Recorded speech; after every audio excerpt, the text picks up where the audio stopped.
already on? This is Heather Starr from PD 36. I'm live outside the courthouse at what's been called the trial of the century. What's that, like 1,000 years or something?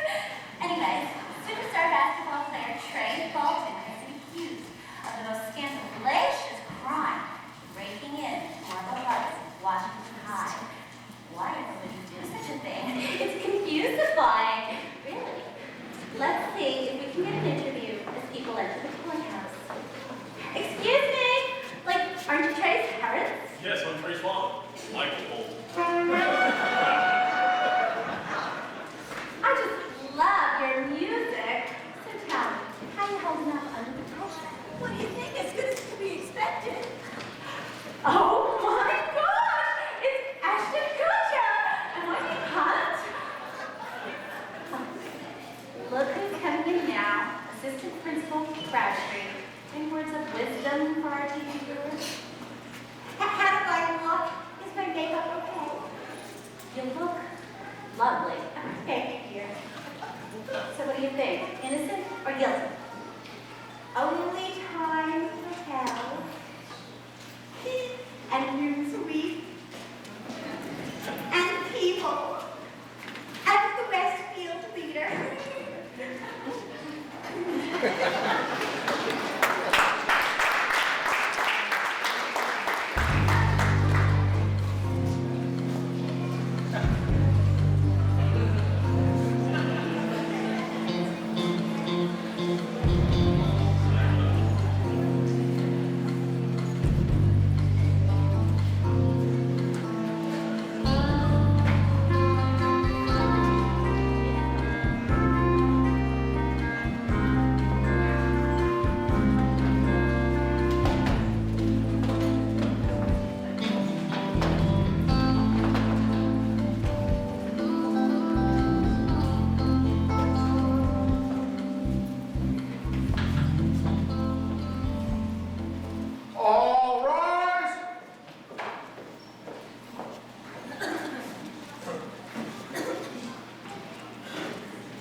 Case number 3265, Commonwealth versus Trey Bolton, breaking and entering in the first degree. Judge Judy Moody presiding. Quiet now! I said quiet. Quiet!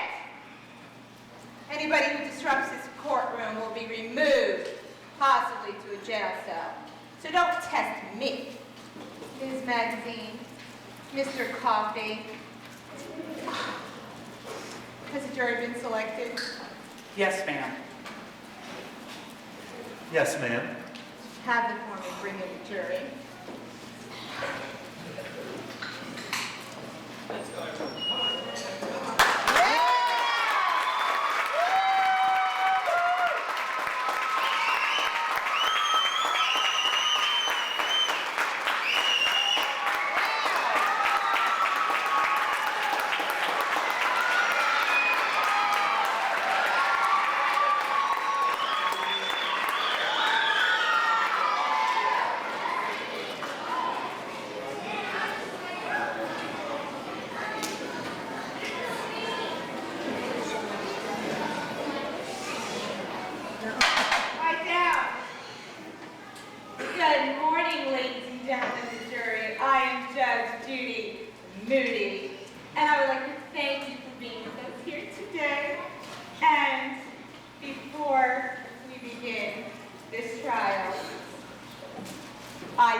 the government prepared to call the first witness, News Magazine?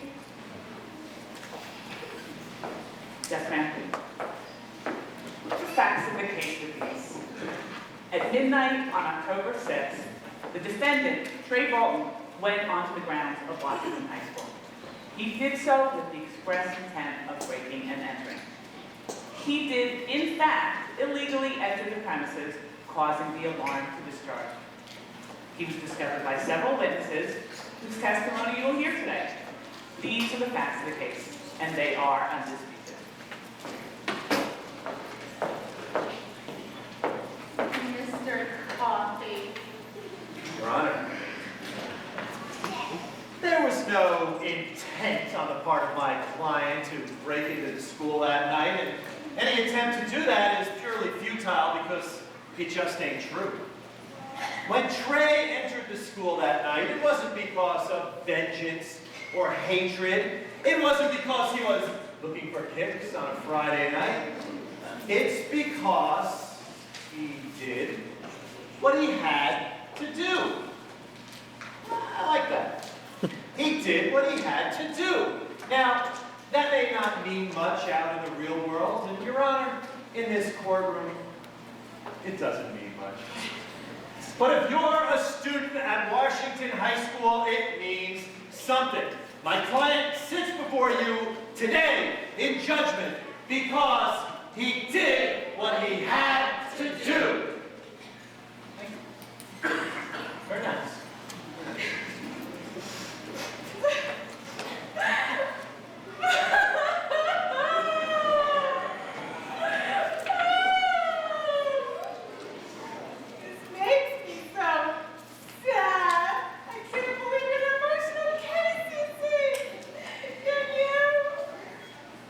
Oh, Your Honor, it's all so sad. Is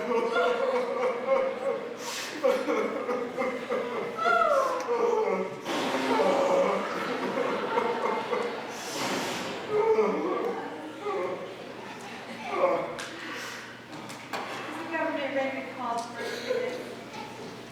May it please the court, the government calls R.C. McGuire.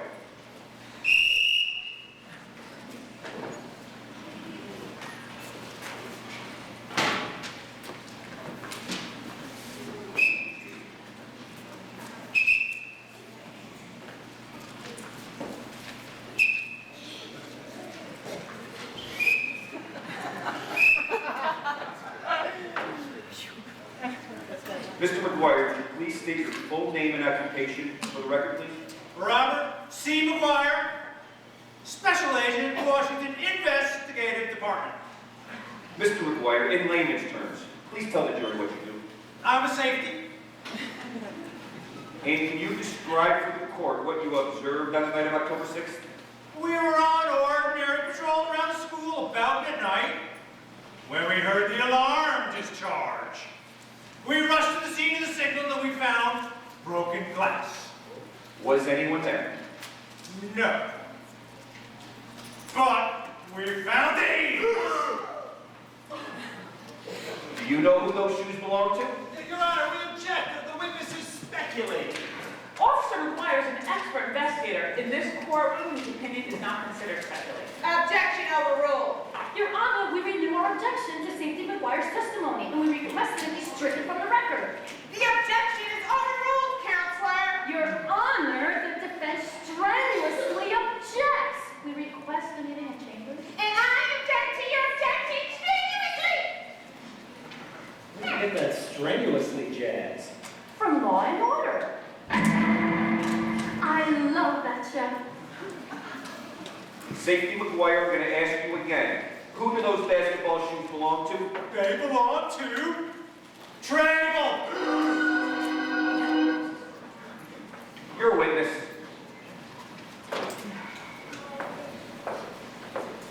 Isn't it true that you have no evidence other than these shoes, which may or may not even belong to him, or that my client has done anything wrong? Do you, sir? Well, we found the Answer shoe. the question.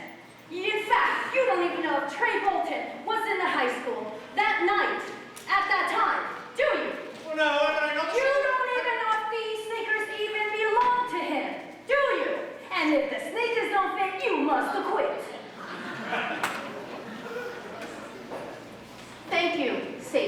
McGuire, you may step down.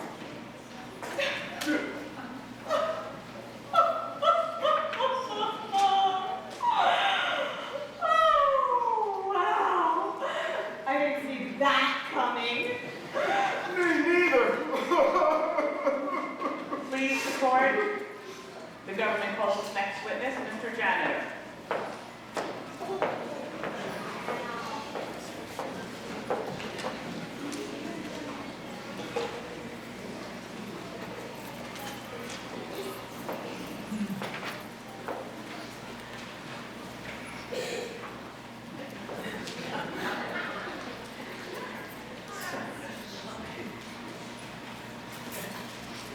Mr. Janitor, please state your full name and occupation for the record.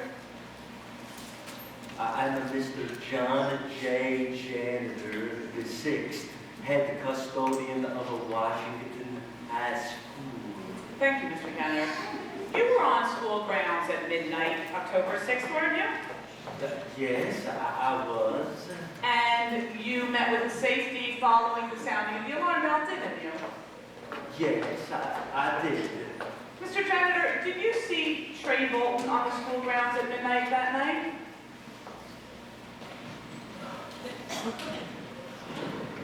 Yes, I did. Mr. Janitor, did you speak to Trey Bolton that night? Yes, I did. Did Mr. Bolton tell you why he felt he had to break into the school? Well, it wasn't nice. You saw him that night and you spoke to him. And he told you why he felt he had to break into the school. Witness. This magazine, I'm warning you to be careful. I will ask for the fourth time. Did you talk to Trey about why he broke into the school? You want the answers? I think I'm entitled. You want answers? I want the truth. You can't handle the truth.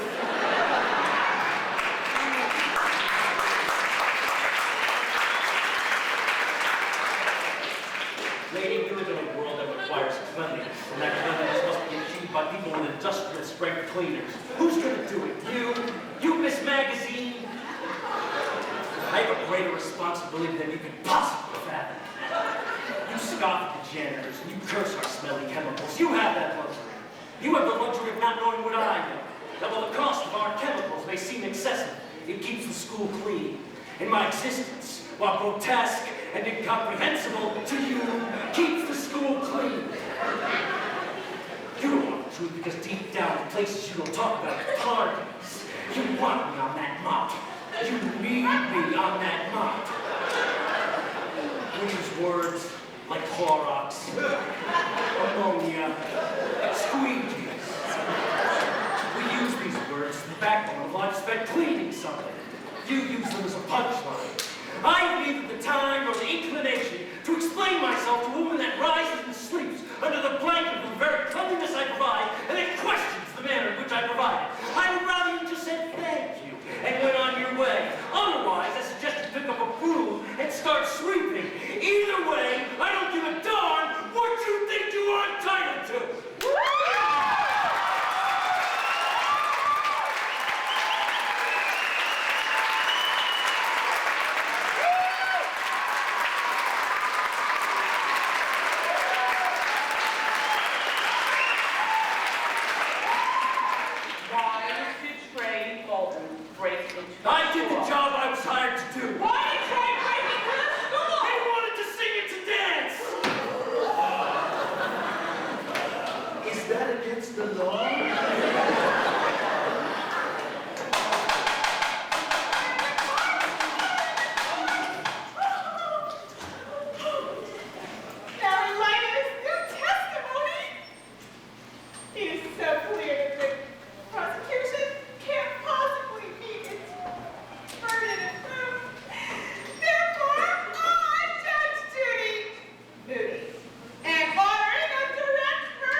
can't believe it. I'm sure those sneakers fit at all, but boy, that was scary. You know, Gabby, you gave me hope.